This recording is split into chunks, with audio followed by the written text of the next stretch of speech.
Thank you so much. It's a privilege to be here. Pleasure to meet you. Thank you. Thank you so much for the invitation to be here, Adam and Lisa. I'm honored to be at this event with so many other wonderful speakers. The content here is very, very exciting to me. As you can see from the title of my session, this is not another been there, done that marketing session. This is a session about how the unconscious mind really makes decisions. Therefore, how your consumers really make decisions about choosing to engage with your marketing messages, your brand, sales, and loyalty. Just to start, I am not a psychologist. If I were to go back and do it all over again, I would definitely get my degree in psychology and then my MBA. As it was, I got my degree in journalism, and I would not run from journalism, by the way. It was broadcast journalism as well. And basically moved on to learning about psychology through my marketing career. I started out with the big agencies, DDB and Ketchum. Then I moved to the client side, American Express, and learned about marketing to personas and how powerful that is. I then moved on to working with direct marketing agencies and had the privilege of working with Xerox to promote the power of personalization. Fascinating to see double-digit and triple-digit response rates by simply putting a name in the creative or writing copy all about the personal experiences and transactions of that individual customer. But like all good things, there comes a time to start taking it to another level. So I started looking at how we can personalize direct marketing to the psyche of the consumer. And I threw out all the marketing books and started studying human psychology to really find out what drives our behavior, drives our engagement, and what makes us have the attitudes and the thoughts that we have, rational and irrational, and I've come up with a fascinating way to approach marketing, which I call psychology-based marketing. And by engaging in psychology-based marketing, I've had the ability to achieve seriously unthinkable ROI for clients in all industries, in all different kinds of channels and campaigns.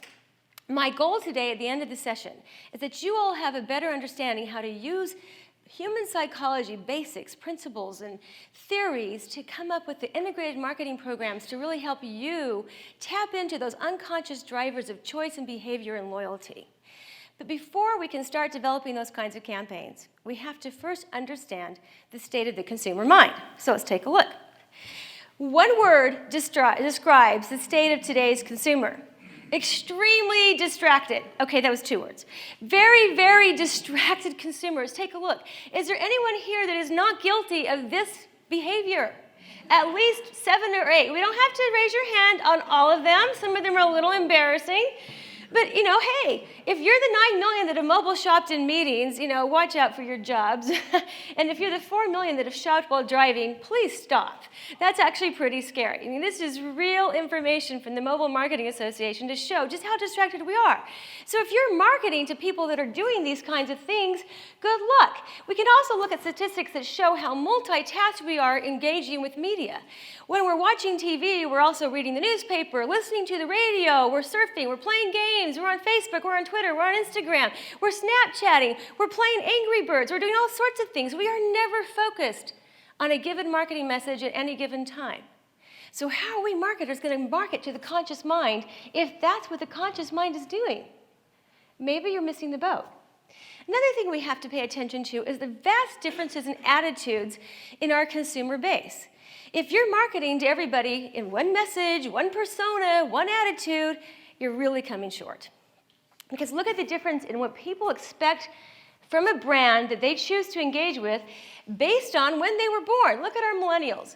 They want to be part of a brand that supports causes that are near and dear to their values. And we're going to talk a lot about that this hour. And you can see they also want a brand that provides them experiences versus just a product. In the old school of marketing, we didn't care about the experience as much as it is that we had customer loyalty and they liked our product. That's how we measured success. It doesn't work anymore. They also want a brand that has personality and someone who's going to surprise me. Really? That's a lot to put on us as marketers to be able to accomplish all of that. But then look at the other end of the spectrum, our baby boomers. They all want the traditional things. I just want a brand that's going to resolve the conflicts, do what they say they're going to do.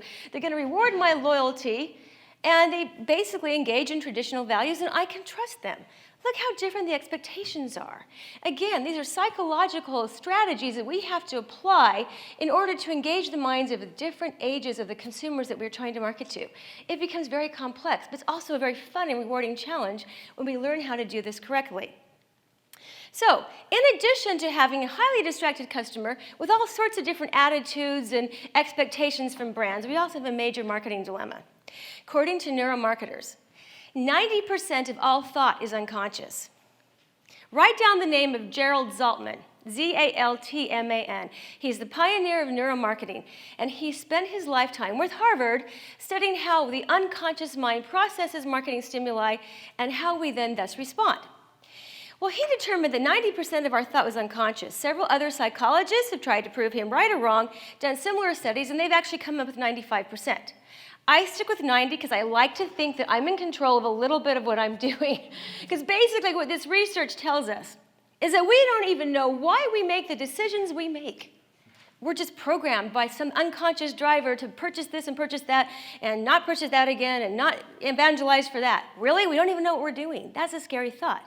But even more scary than that, if you're marketing to the conscious mind, you're marketing to the wrong 10% of the decision process. That's a vast amount of waste. So you got to stop marketing to the conscious decision processes because that's not going to get you anywhere. And you've got to understand how to market to the unconscious triggers of attitude, behavior, choice, and loyalty. And hopefully by the end of today, you'll have a better understanding how to do that. We also need to take a look at just how vastly different our conscious values are and our unconscious values. A professor at Amherst did a study for Y&R, wonderful advertising agency, to help us determine just how vastly different these two drivers within our psyche are. And they asked a group of people, same demographic, same age groups, from Asia, North America, and South America, to identify the conscious values. What are the three things that have the greatest meaning in your life? And we learned that helpfulness, knowing that we're helpful to others, making a difference in the world, choosing our own path, we can define our own destiny, and basically having meaning in life, feeling like our life matters and that we're making a difference in the world. Well, they determined the unconscious values for the same group of respondents and came up with a very different list. Here's what they came up with: maintaining security, sexual fulfillment, honoring tradition. Look how different these are. Perhaps Freud is right when he talks about our innate drive to repopulate, to be connected to others, and to have security in our life. Maybe there's something to do with psychological theory after all. But let's look at how different these comparisons are too. Consciously, people don't want to admit that they need romance in their life and that they get more joy when they're not alone. So this, you can see where we consciously put down sexual satisfaction or basically connections with romantic others in our lives, right? But this is what's really interesting. Look where the unconscious mind puts helpfulness. Wow. Basically, what we learn is what we consumers say is not what we think. And what we say influences our behavior is not really what drives our behavior. Because we are just pack animals. We are all programmed to work unconsciously towards different drivers in our life that go back to our need to survive, socially, professionally, and personally. And when you understand all that, that's when you can truly be effective as a marketer.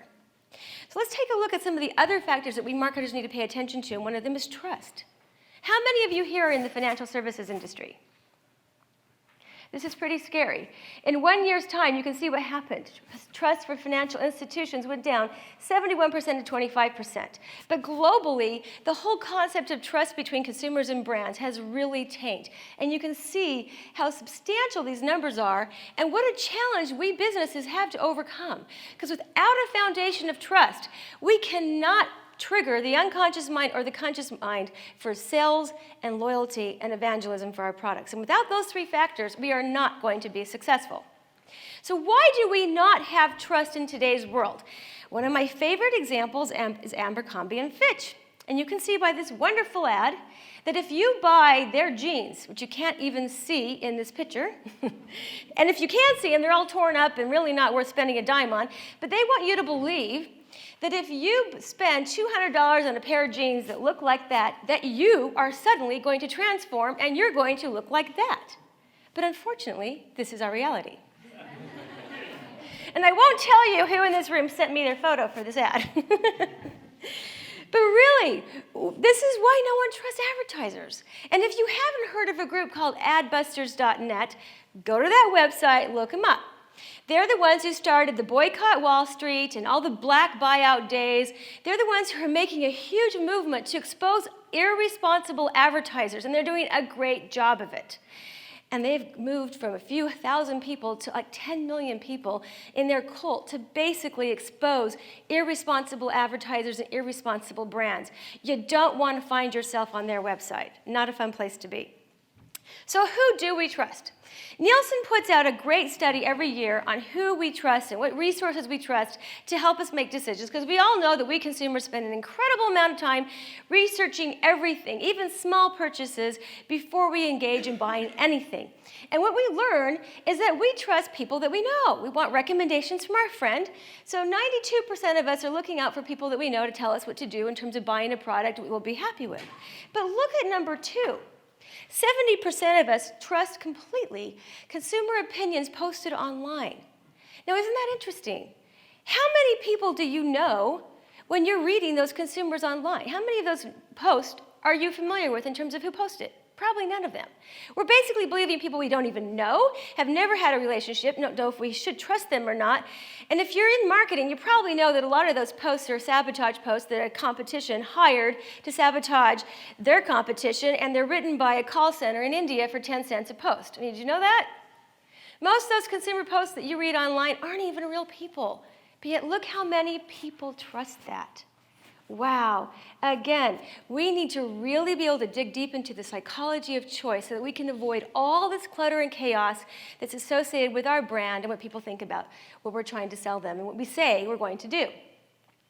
So we need to look a little bit deeper into psychology. What are some of the basic fundamentals of human psychology? What we learned from psychology theory from about 150 years ago that's never been proven wrong is that there's 2 basic premises of which our behavior is based. One is the pursuit of pleasure. The second is the avoidance of pain. When we know what the pleasure is that our clients are trying to achieve in the B2C and the B2B world when purchasing our product category, we can be that much more spot on with our personal relevance.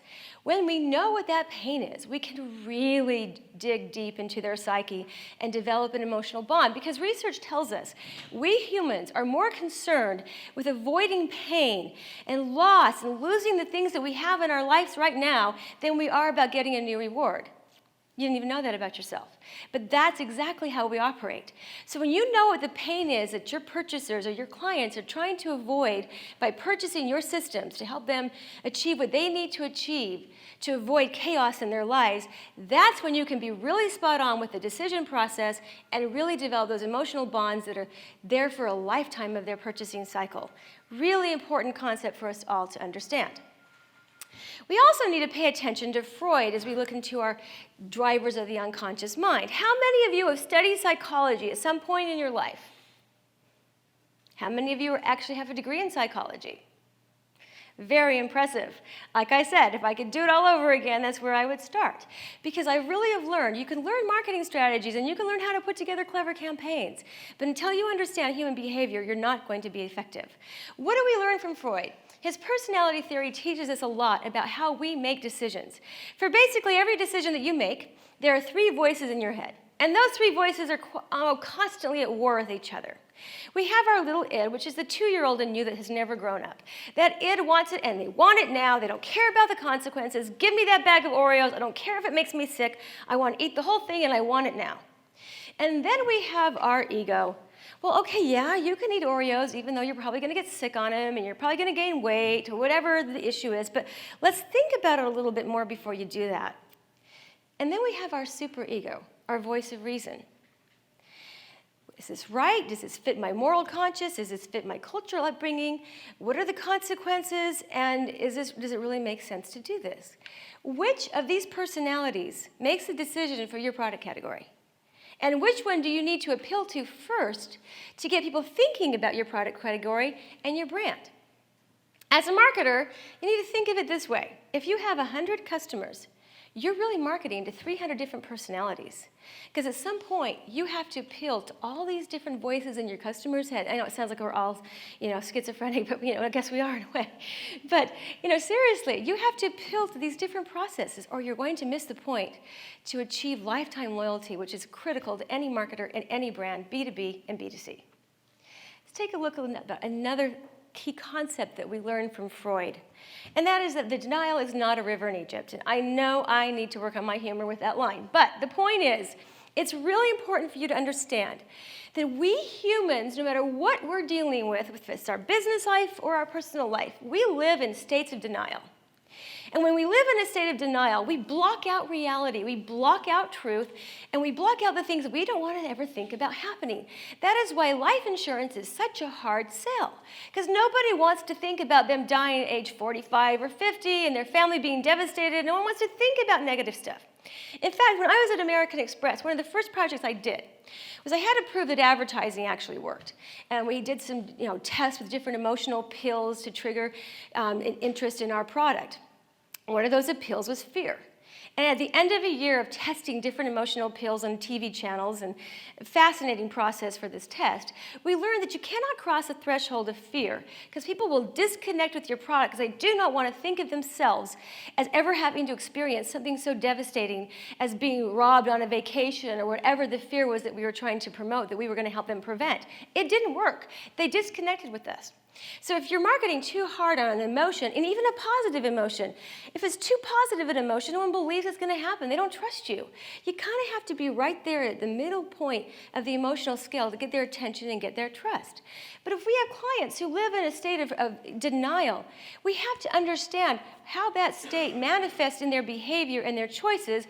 We want to move them out of that state of denial to a place where we can actually help them develop confidence and comfort and understand why they need this product and why they need to trust us to help them overcome the challenge in their life that they're trying to deny they have. This is very real in the business world and in our personal world.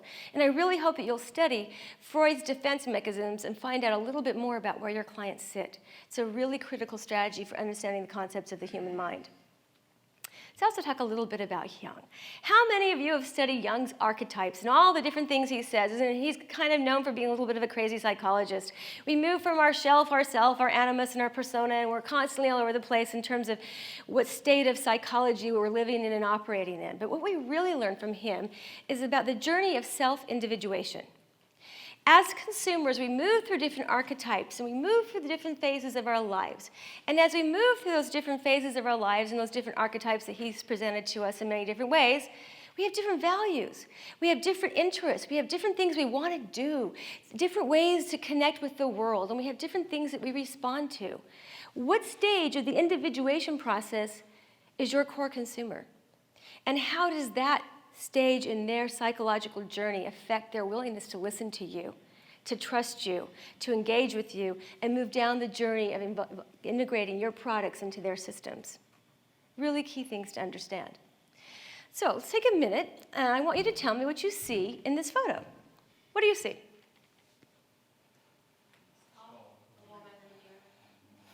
Okay, I see two different things. Who saw the skull first? How many of you saw the lady first? Interesting. Those of you who saw the lady first, are you a little bit more of a risk taker in your life? Would you consider yourselves? Absolutely. That's exactly what we learn about our affective systems, another body of human psychology. According to psychologists, we are wired to either be positive, a little bit more risk-taking, we're the bungee jumpers, we're going to go do the fun stuff in life, or we're wired to be more survival-oriented. We monitor our risks, and we don't take as many risks. We're more focused on survival. For those of you who saw the skull first, you are among the 90% the psychologists say exist that are more focused on survival. Most of your consumers are too. This is a very important concept to understand because marketers are typically marketing to the person who's more willing to take a risk. And we come out there telling everybody how wonderful our product is, how we're going to change your world, and life's going to be great, and all your dreams are going to come true. We're just really positive about what we're going to do. But a lot of times, we're talking to someone who's looking at the world from a negative point of view, the pessimist, or a little more skeptical, and they see a survival threat, and you're trying to tell them something different. Here's an example of how this works in the B2B world. I actually have a client who's a real estate investor, and he wanted me to help him sell investment, into his real estate portfolio. And this is right during the Madoff scandal. Really? You want me to sell investment, clients? Really? Are you kidding? No one trusts an investment advisor. There's no way I can succeed. Well, wait a minute. I need to try some of this psychology. Maybe this is a challenge I should take on. So I took it on. And we applied the psychology. I told him, I said, you know what? Stop going in there with those sales proposals about how wonderful real estate investment is. No one believed you before Madoff, and they're certainly not going to believe you now.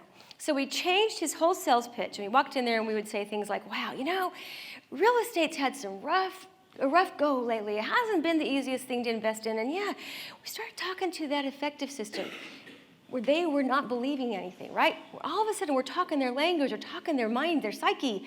And then we slowly moved them into, but here's some reasons why you should think about our product. So we moved them from a state of survival, fear, and looking for those threats to a state of trust and believing. He sold 4 clients that he had not been able to get more than 10 minutes with of their time for years, and he sold them immediately after speaking to them according to their effective system. Really key concept for you, especially in B2B, because everyone's trying to sell these people something, and they need to know what's really going to work. They're scared, they're threatened, unconsciously, they don't trust you, and here's the way to get them to trust you. Speak according to their effective system, not yours. Let's talk a little bit about our survival DNA. How many of you are familiar with the Iowa gaming study? Anybody? Fascinating study that shows just how all this works.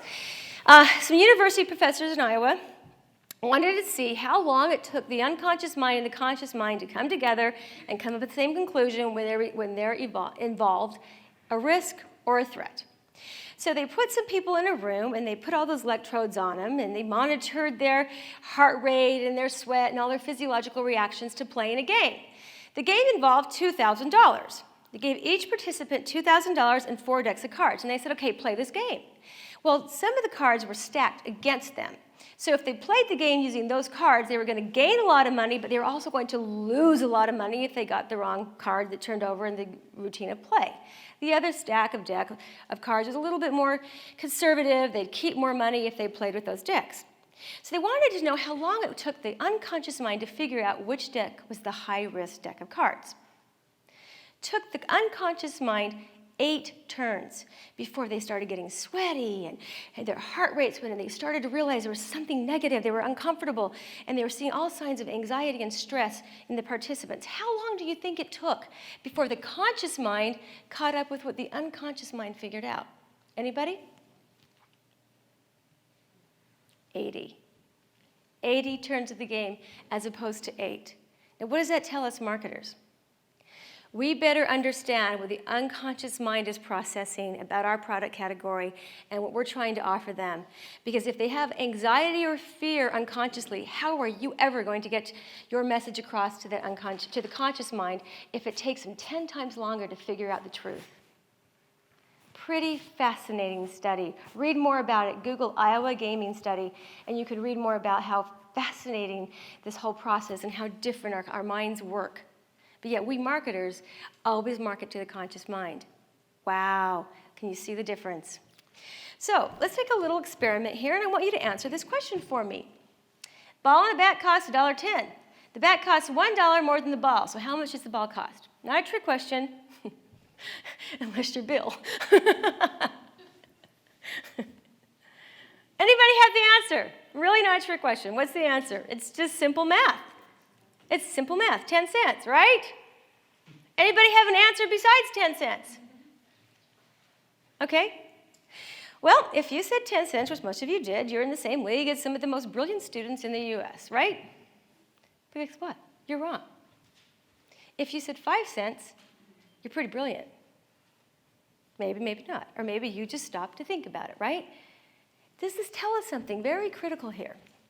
But first of all, in case you're going crazy, here's the answers. Oh, well, let's see if I can get to the end. Well, no, you're not going to see the last bullet point on that slide. I'm not sure why. It's 5 cents. That's the answer. Think about it. If it was 10 cents, then it would be $1.20 combined, right? And you have to get to $1.10. What this represents is the 2 sides of our brain. One side of your brain, according to a wonderful psychologist by the name of Daniel Kahneman, who wrote a book called Thinking Fast, Thinking Slow. Write it down. We have 2 sides of our brain. One thinks fast, and we draw quick conclusions like you all did. You all just looked at this, and logically and intuitively, it was 10 cents. So we drew a quick conclusion, and we moved on. But the answer's wrong. So that tells us if you're marketing to the consumers and you're putting something for them to figure out, they can draw a conclusion about your message. It's completely off mark, completely wrong and inaccurate, and then they move on. So what is your marketing doing? Is it making them stop and think? Or is it helping them draw the accurate conclusion from the very beginning? It's amazing to me how many marketing campaigns I see, and people are drawing the wrong conclusions because it's not clear, it's not cut out. Because our brain is programmed to draw quick conclusions about stimuli. We don't sit there and work out the figures and calculate everything. We just draw a conclusion quickly, and then we make our decision and we move on. So unless your marketing material is really appropriate for how our mind thinks, fast or slow, you could be missing the key point and communicating something very different to your audience than you intended to. Here's a good example of how this can happen. Does anybody see anything kind of that makes you nervous about this ad? Is there a red flag of any type when you see this particular ad? Anybody see anything that makes you nervous? Well, if you look right here, I don't think I have a laser, but if you look in the middle column, you see a green bar. It says this car is priced $6,428 below average or below Blue Book. So this car sat on the dealer's lot for 4 months. While this car sat there for 4 months, the same dealer had numerous other Suburbans like this that were a year older and had a lot more miles on the car. And they sold in 2 weeks or less. And so, of course, I wanted to look at this car, and I asked the dealer, what's wrong with this car? Why aren't you selling it?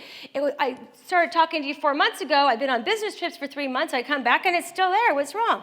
We don't know. We can't figure it out. So I went down and I test drove the car, and I realized there's nothing wrong with this car. And I started thinking, oh, my gosh, I got to practice what I preach here. This is a total psychological sale. Nobody wants to buy a car that's priced $6,000 or more below Blue Book. What does that tell you? Everyone was using their fast mind to draw a conclusion about this car. I've had this car for almost 3 years. There's absolutely nothing wrong with it. I got a killer deal. Everybody else paid more for an older car with more miles. Yeah, pretty smart. Are you doing the same thing? Sometimes you're offering things that you think are really great and you're all excited about it. But how is it perceived from the point of fear and survival of the unconscious mind of your consumer? They don't even know why they're perceiving it that way. You need to understand how their minds work so you can see how they're unconsciously perceiving the messages and the promises and the offers and the experiences that you're offering, and make sure it's in line with what's going to make them act and behave in the way you want them to, and in line with what's best interest of your brand. So let's talk a little bit about what makes us happy. This is a poll from Time magazine, and you can see they wanted to find out the one thing in your life that has brought you the greatest happiness. And if you look at this, you can see quickly, it's children, grandchildren, family, religion. Last on that list is marriage. We'll leave that topic for another day. But you can see everything on here is about a relationship, a connection. There's one big thing missing. What's that? Your product. There's absolutely nothing tangible up there. Apple is not even up there. We've had how many conversations just this morning about Apple versus PC, Macs versus PC, and how we love our intuitive logic from our smartphones and all that fun stuff. Your smartphone isn't even up there. Really? What does that tell us about human happiness? If we can tie our products into one of these elements of human happiness, we're going to connect with that conscious mind and that unconscious mind a lot more than if we just talk about our product features and benefits. Here's another study on what makes us happy. Another book for you to write down. It's called The Happiness Hypothesis, and the author is Jonathan Haidt, H-A-I-D-T. He just wrote a book called The Responsible Mind about how we vote, which should be some fun reading during this election process.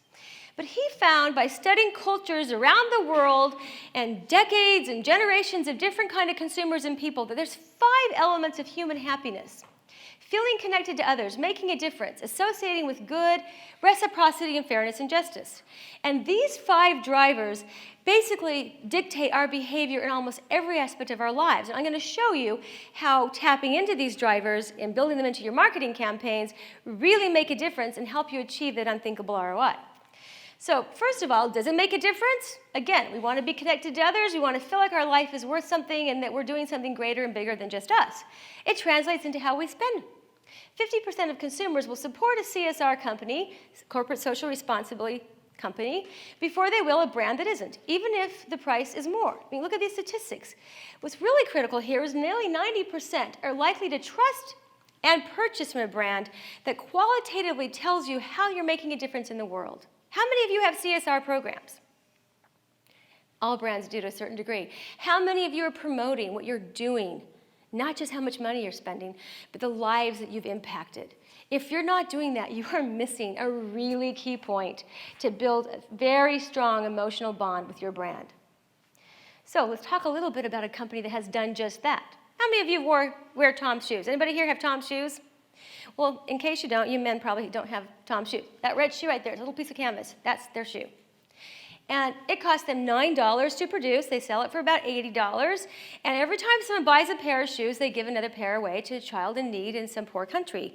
And they don't call themselves a shoe company. They call themselves a brand about a movement. The only campaign I've ever seen them do is the words, it's not a shoe, it's a movement.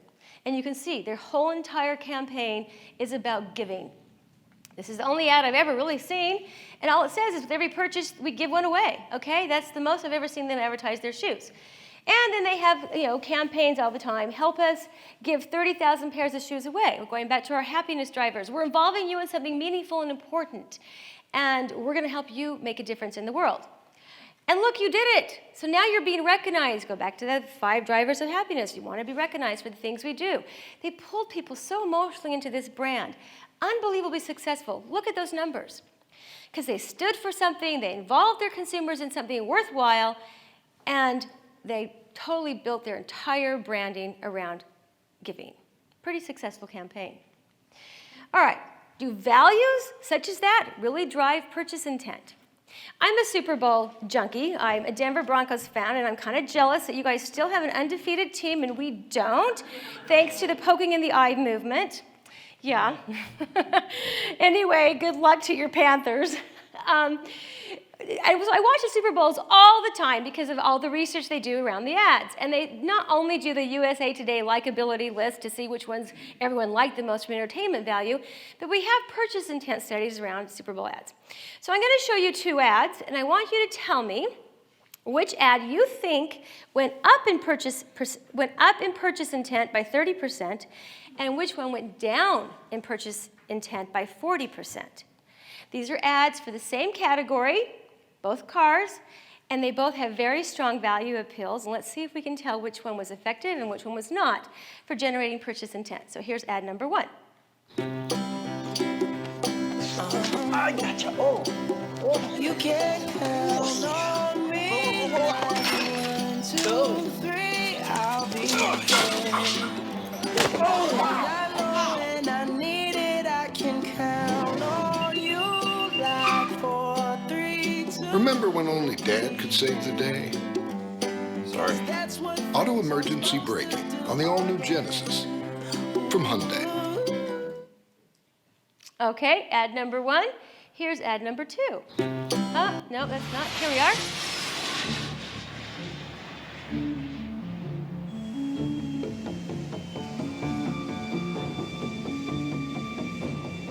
Have you ever noticed how in Hollywood movies all the villains are played by Brits?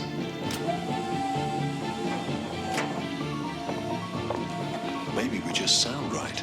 Good evening, sir. Thank you, Mary.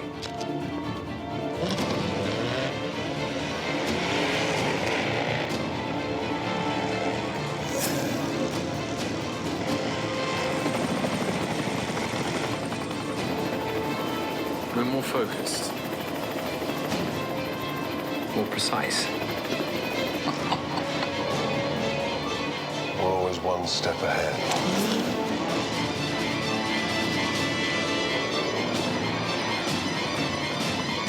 With a certain style, an eye for detail. And we're obsessed by power.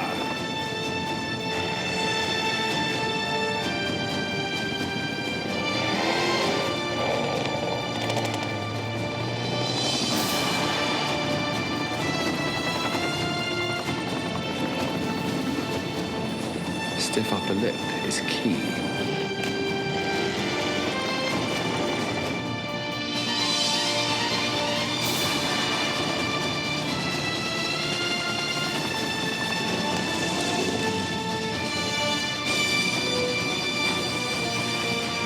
That we all drive Jaguars.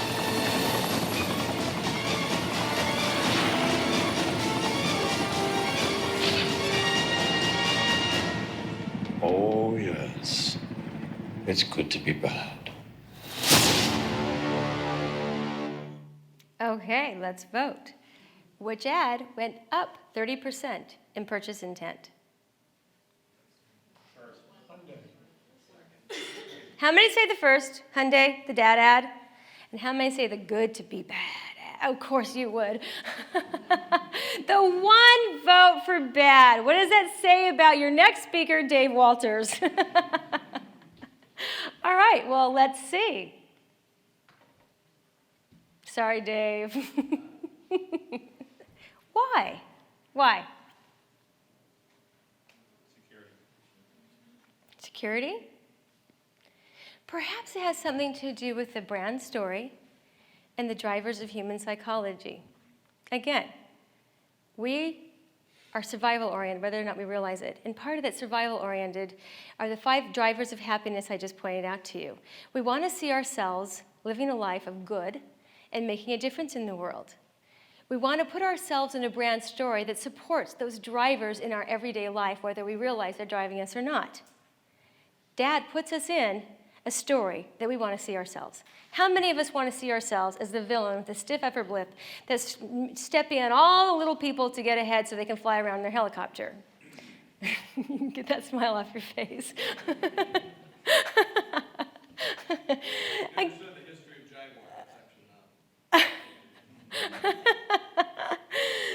We want to put ourselves in a brand story that supports our value systems. What is your brand story? And is your brand story one that people want to be a part of, or one that makes them uncomfortable? I like how C.S. Lewis defines exactly this whole concept. The reality of good and evil is written in our hearts.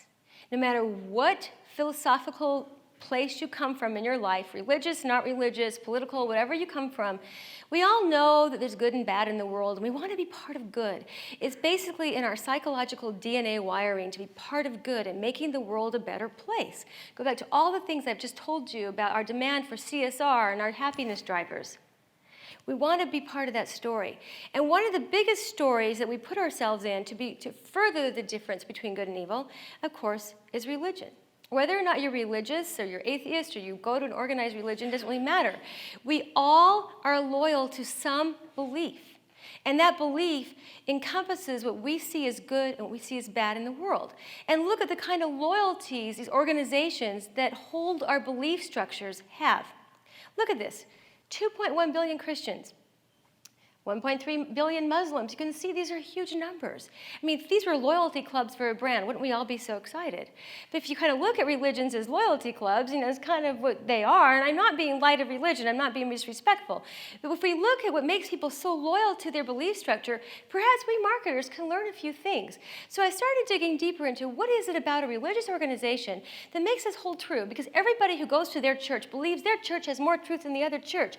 And yet everybody believes that way. How could we all be right or how could we all be wrong? Doesn't matter. What matters is what makes us believe that and be part of it and evangelize and bring people to our belief system. What if we had our customers doing the same thing for us? Evangelizing people, bringing people to their belief system that's associated with our brand. So I took a look at what the 10 real drivers are, or the pillars of religion, and came up with the same list pretty much that Martin Lindstrom has in his book called Biology. And he calls these the 10 pillars of religion. And they really work. They work not just for keeping people interested and faithful in a religion, they work for keeping people interested and faithful in a brand. Now, I'm seeing lots of Macs around the room, and I'm seeing lots of iPhones, okay? How many of us are Mac fans? Okay, pretty much a lot. So look at your brand that you're loyal to, Apple or something else. Do they have a vision? Do they share a vision with you? Do they give you the power to overcome, challenges in your life or inconveniences or wasted time, inability to connect? Do they have sensory appeal with their brand? Absolutely. What about stories? Religions that give opportunities for one member to tell stories to another member, testimonies, wherever it is, are the religions that are growing faster than any other organization on the planet. Do they have symbols and rituals? Apple has a wonderful ritual. It's called the Genius Bar. You walk into an Apple store, there's a Genius Bar. You're supposed to get 15 minutes, but they give you an hour if you need it. I walked away from a Genius Bar with a completely new battery that I didn't even know I had, $200 value, and walked away with a complete software update that I didn't have to pay for. Do you think that made me evangelize for Apple? Yeah, because I just did. Here you go. Look at the different things that a brand has that a religion also has. How can you use these elements of our religious kinds of organizations that create faith and hope in your brand? Here's an example of a guy who's done a really phenomenal job with this. How many of you have read Rick Warren's book, The Purpose-Driven Life? Are you aware that this book is second in print only to the Bible? Why? Go back to what I just told you. What matters to us humans? What's our unconscious need to make a difference in the world, to live a life worth living, to feel like when we leave this earth, we mattered. We made a difference. You've seen how popular this Black Lives and All Lives campaigns have become. Taps into that same kind of psychology. We want to know we mattered. This book sparked a religion that has become the fastest growing religion in the U.S. And what he's done is he's organized his followers into these. He used to speak at high schools and then like Pepsi Auditorium. He's like a mega church guy like Joel Osteen. And then he decided to organize his religion according to congregations. There's a lot more power in congregations. So he has people throughout the country that organize little Sunday school groups in their homes, and they have church and Bible study in their homes, and he provides the curriculum based on his book. He gives them tools and guidance so they can further his church. Now, the people who are holding these Sunday school classes for him and are facilitating his church, they have to pay 10% in order to have a membership card so that they can be a leader in their church. When they stop paying their tithing, then they lose their positions, okay? I mean, lots of religions do the same things. It's very much a formula that works for loyalty and evangelism. And as a result, he's become highly successful. There are other religions that do the same things. Again, organizing the masses, and you evangelize with each other, and you play off the power of congregations. Well, Rosa Parks is the face of the civil rights movement because of her power of congregations. She was not the first person to refuse to give up her seat on a bus in Montgomery, Alabama. In fact, she was maybe 7th or 8th, and there was actually a pregnant woman with 2 little children that did it first, but she didn't become the face of the civil rights movement. Rosa Parks did. Because a really wise pastor and a lawyer and Martin Luther King realized that she had the power of congregations behind her, just like we saw with the church study, okay? And what they did is they called the members in her circles, okay? She had a congregation called the Sewing Club, her Soup Kitchen Service Club, her church, her book club, all the different groups that she belonged to. They got on the phone, they called her immediate friends in those circles, and they said, hey, look, we're going to organize a boycott for the bus on Monday. We have 2 days to pull this off. You call everybody in your circle of friends, ask them to call their circle of friends, and ask them to call their circle of friends. Well, it mushroomed. And all these tiers of circles of friends called each other because they owed each other a favor. If I did this for you, then you're going to do it for me. And the power of congregations mushroomed, and they pulled off the Montgomery bus boycott in 2 days. And they changed the history of America, and they launched the civil rights movement. It's an incredibly powerful story. How are you leveraging congregations in your brand? How are you leveraging the loyalty programs to build that kind of support within the congregations for your brand? You shouldn't look at groups of customers as groups of customers, but congregations that can support each other and evangelize and tell stories and make each other more loyal and create that emotional equity and make people feel like they're part of something bigger and better than just a brand. Here's our modern day social movement. How many of you participated in the Ice Bucket Challenge? Who didn't? Exactly. I mean, it was so much fun. And I remember doing it with our soccer club. It looked just like this. Do you know how much money they raised? And you didn't have to donate. This is what's amazing. You didn't have to donate money to pour an ice bucket on your head. They raised like $150 million in no time. The most successful nonprofit, an idea for you, the most successful nonprofit campaign ever in the history of the world, and it cost them nothing. We spark social movements because, again, you did it for me, I need to do it for you, and I feel obligation to take care of you because you asked me to do this and I don't want to let you down. How can you organize your customers so they don't let each other down? So before we finish up today, I want to talk about something really fun for you creatives out there. How many designers do we have in the room? A few. All right, we're going to talk a little bit about the impact of creativity. And I want you to think about this picture for a minute. I want you to think that you are in New York City, you are stranded, it's dark, it's very late at night, and you have no money and no way to get anywhere, right? And you get a text on your smartphone that says you need to get home to your hotel immediately. There's been a family emergency. Again, you can't take a cab, you can't take the train. You need to get there. And you run into these two guys in an alley. Who are you going to ask to give you a ride? Okay, blue shirt or the red shirt? I think I heard more blue shirts from all the guys that are wearing blue shirts. There's a lot of you out there today. Would you say bad guys don't wear white? Don't wear white pants. Oh! Never noticed that one before. That's a new reaction. How many of you said you'd ask the guy in the blue for a ride home? Okay, most of you. And the guy in the red? Yeah. Okay, well, that's pretty even. All right, now does this change anything? How many of you feel a little less comfortable with your choice? When I show this to my teenage daughters who are about the age of these guys, they say, God, you know, the guy in the blue looks kind of cool. Now he looks like a serial killer. Did you get the same reaction? Why? Because color changes our perception of the quality and the attributes and the characteristic of a brand. Check out all the different implications we have for brands. And if you look there, blue is the color of trust. Those of you who pick the guy in red and black, I don't know what's wrong with you. But most people choose blue because it's the color of trust. And yet when you change that, you don't trust him quite as much. Isn't that interesting? There's been lots of studies about how color impacts our perception of the trustworthiness of a brand. What are your colors? What's really, really interesting to me, and I don't have the slide up here, but Tiger Woods, whenever he does a campaign, his Sunday morning championship round, have you noticed what he wears?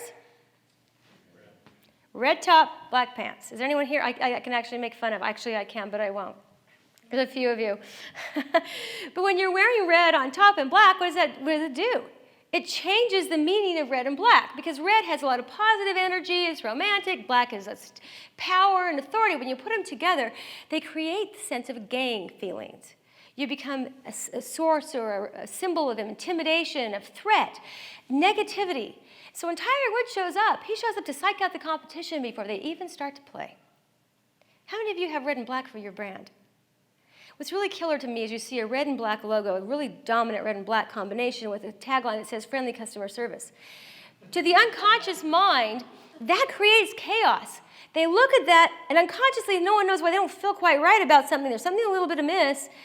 You don't want your customers looking at your iconology and thinking, oh, something doesn't feel right. They don't even know what feels right because we don't know. The colors create these kinds of moods and implications. Restaurants with blue walls sell more food. People stay and linger longer. Restaurants with too much red, people leave too soon because they're anxious. And you can see the physiological sense of aggression and activity. I got to move. It creates a lot of different energy in our mind and in our physiology based on the colors that we're surrounded by. Something we need to pay attention to. We also need to pay attention to the power of words. I have a white paper. If you give me your card afterwards, I will mail you the white paper. And I have a list of the top 100 words for direct response, what's going to engage people with your copy. But what do you think are the 4 words? There's 4 words that actually that will double your success rate. There's 4 words, when used together, will double your success rate. Does anybody want to take a guess what they are? Now. No.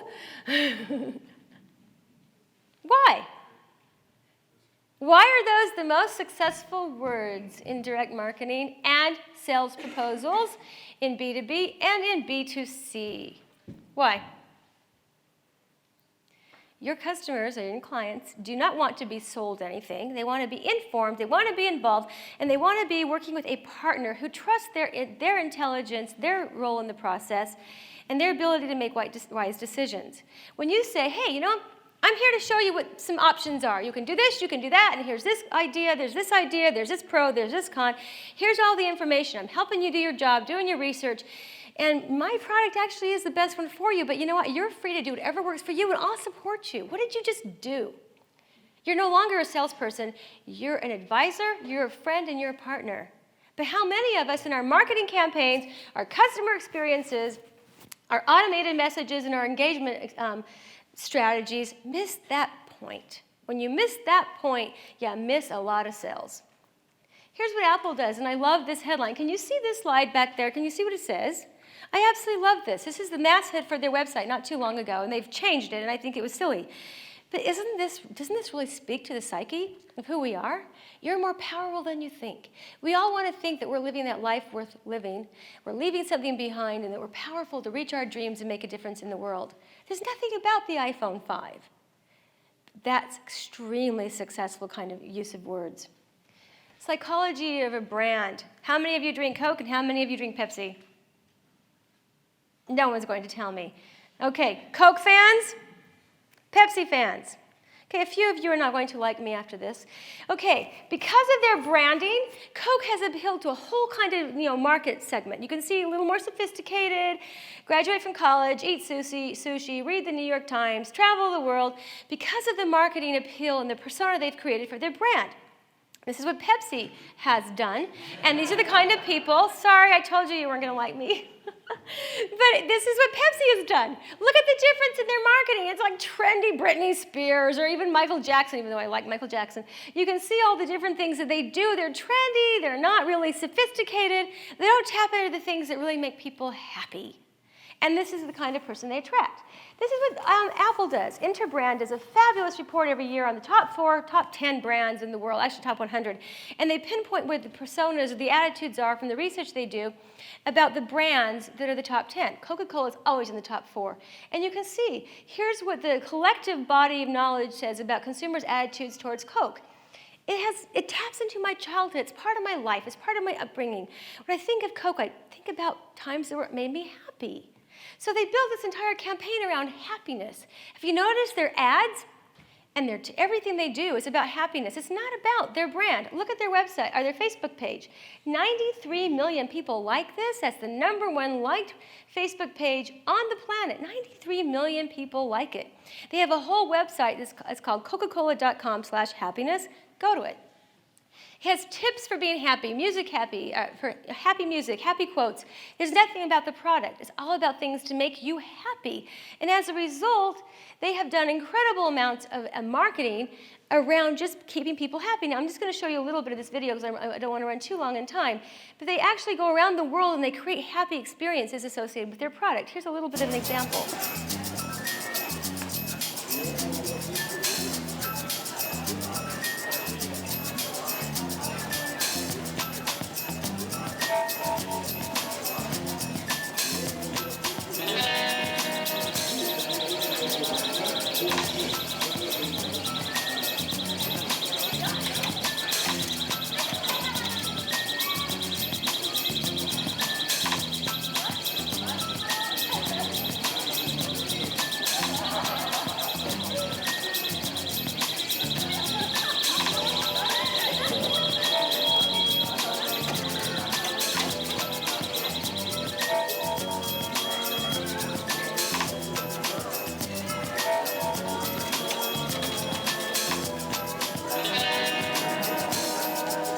Okay, you get the idea. Again, I don't want to spend too much time. But by focusing on making people happy, not promoting the quality of the taste of their beverages, look what they've done.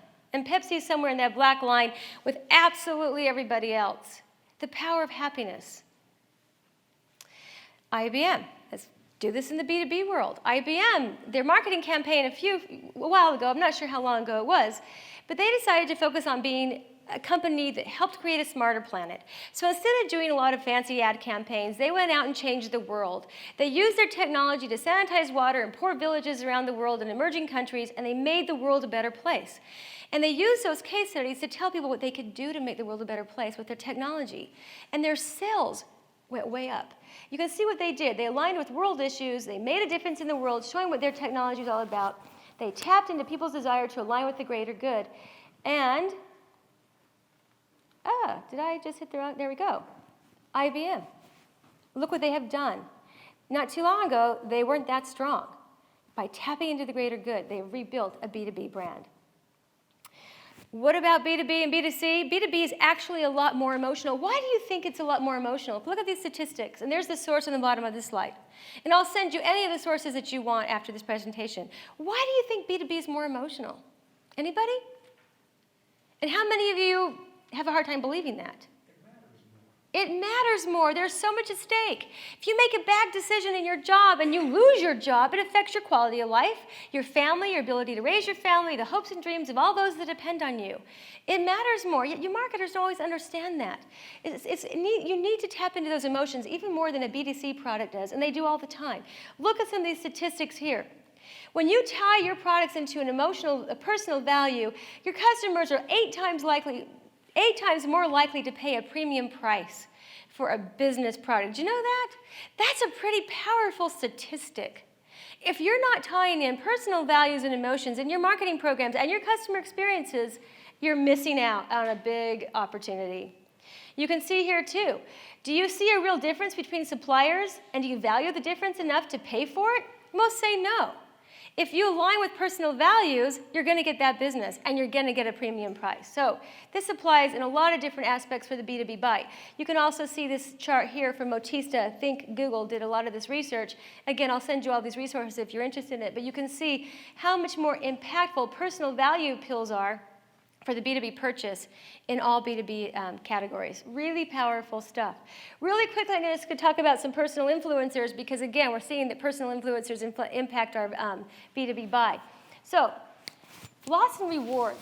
Research shows that, when we anticipate a reward, we get a dopamine rush.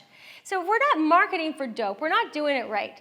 We need to create dopamine rushes where people anticipate something really wonderful happening to them and they engage with us. Because research shows that we don't get that dopamine rush of ecstasy when we get the reward, but when we anticipate the reward. And you can see oxytocin is another huge thing that we want to create with hormonal rushes through our marketing by tapping into the love connections and the things that make us happy in our world. When we do the opposite and we create anxiety, you can see what happens. We put our customers in fight or flight mode, not where we want them to be when thinking about working with us. How many of you know what this building is? Anyone recognize this? Oh, yeah, you got, is that you? Oh, I'm sorry. Did you stand in an hour-and-a-half line? No. At any given time, this is what Voodoo Donuts looks like, at least when I've been in Portland. This is what it looks like 24 hours a day. So I'm standing here trying to figure out why are people standing in line for a donut store? It's raining, and people would come to me and say, what is this? I'm like, well, it's a donut store. They didn't know anything about it, and they would get in line for this donut store. Really? Why? Because we are all lemmings. If we see that somebody else is doing something and it could be really super cool, we have to have it too. I don't care if you're a Harvard MBA or a CEO or you're an entry level just getting in your career or you're, whatever. It doesn't matter who you are or what you do. We are programmed to not want to miss out on something else that somebody else has because it makes us feel like we're jeopardizing our social or personal or professional survival. How can you attach social proof to buying your products? Anybody know what's missing in this ad? Well, you could say that, but what I see that's missing in here is there's absolutely nothing about the bank. This is really seriously a billboard for a bank in Denver. Denver's 15th largest city in the U.S. This is not a cheap billboard. This bank really has a client named Martin who's a math tutor. And they spent this campaign a lot of money to promote Martin's business. That number rings, and they forward all the leads to Martin. They did this for a wedding singer. They did it for a dog walker and other people that could never afford a billboard campaign in a top city in the U.S. This is when banks were tanking for trust and customer loyalty. The attrition rate was out of the world, off the charts. And they didn't only retain their customers, they got new customers because it showed they really care about their customers and making the world a better place. This is so easy for you guys to do. Think about ways to do this in your own world. How many of you are familiar with the Robert Milgram study on authority? He did a study that shows just how wired we are to follow persons of authority even when it goes against our conscious values. He put some people in a lab setting. One was called a teacher, one was called a student, and he would stand next to the teacher in a big white coat, the symbol of authority. And he would tell the teacher, hey, when that student on the other side of the screen gets this question wrong, you need to push that button, it's going to send them a shock. And when it shocks, you'll know, you'll hear it. Okay, so they'd ask a question, get it wrong, send the shock. Well, every time they asked a question and he had sent the electrical shock to the student, it would get to be more and more and more powerful of an electric shock, and the student would be screaming and yelling in pain and agony, I'm going to die. And here's the participant who's the teacher, and he'd look at the guy in the white coat, I can't do it anymore, I can't do it anymore. I just can't continue hurting this person. And the guy in the white coat would say, but I told you to. Push the button, deliver the shock. How many people do you think continued hurting somebody when it was freaking them out to hurt the person? They went against their conscious values to obey authority. How many people did that? 70%. Isn't that scary? That's how much we follow authority, even when it goes against our own values. Are you using industry analysts and other experts in your field to create authority endorsements for your brand? If you're not, you're missing a key point. By the way, they were actors. They really weren't getting hurt. Did you know that? Yeah, they were not getting hurt. All right, how many of you are participated in this rise of sales for Twinkies? What's amazing is that anyone here in this room probably hadn't had a Twinkie for over 20 years, but suddenly when you found out that Twinkies were going to go out of business and you were never going to have one of your favorite childhood foods ever, ever, ever again, you ran out. And you stormed every convenience store and every grocery market store to get that last Twinkie. Wow, the power of scarcity. The moral here is if you want to increase sales for your product, discontinue it. All right, so what does all this mean? This means we have to move from unique selling propositions to emotional selling propositions that integrate all the different things I've just told you. So here's an example of how I did just this. When I speak, I have a lot of people ask me to prove that this kind of stuff works. And so I get to do what I love to do, and that's an A/B test to show that psychologically based marketing outperforms traditional marketing that just has all those different call to actions and appeals that we learned to do in direct marketing school. So you can see here's the control. I have a client who wanted me to help him sell driveways. And you can see he sells pretty driveways. It costs about $30,000. How many people need a $30,000 driveway to get their car in their garage? It's just really not a necessary sell. So, of course, I took the challenge on, and this is what I came up with. Another newsletter. How many of us need another newsletter in our lives, right? Really? This is a print newsletter, and by the way, print far outperformed the digital format, the email that we sent that was similar to this. And I decided to create an emotional value to that driveway. I decided to attach the same emotions we have to our spouse. When you first get married, and forgive me if this is offensive, but when you first get married, your spouse is perfect. And over time, you start to see the flaws and things that you would love to change, right? And same with your house. When you first move in, it's wonderful, it's lovely, and then over time, you find all sorts of things you want to fix or change and improve and remodel, right? So I took the connection and the same kind of connections we have with our family members and made our house the same emotional value. Love your home again. Really got attention. What really got attention, though, is this headline on this, again, my really busy newsletter. You would never think by looking at this that this would work. So what does your driveway say about you? Well, no one's ever thought about that before, but all of a sudden now I've got them thinking, oh my gosh, I've got cracks in the driveway, grass growing in the cracks, there's oil stains, I look sloppy, I look like I'm not accomplished, I look like I'm a failure. Oh no, I need to fix my driveway. And look what we did. Look at our results. A 3,100% ROI, because I attached an emotional value to a non-emotional product. You guys can do that too. You can see the results. We beat the control by 640% for revenue. Pretty amazing. So when you pull all of this together and you do all the things that we do for marketing, it needs to be fun. I just got through writing an article on the psychology of fun for Target Marketing Magazine, and I interviewed some of the guys in gamification, and someone here earlier mentioned, I think it was the Microsoft workshop, mentioned the power of gamification. I don't care how old your customers are. I don't care how sophisticated or educated they are, how busy they are. We are wired to want to have fun and joy in our lives too. And when you can make it fun to work with your brand, you're going to affect a lot of different behavior, a lot of change. Let me see if I can get this to play from here. There we go.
Appealing to the unconscious mind isn't just fun for consumers.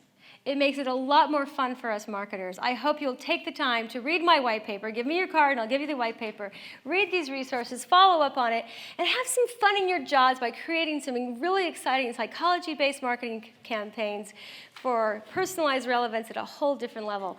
Thank you so much for your time today. I've had a great time being here with you.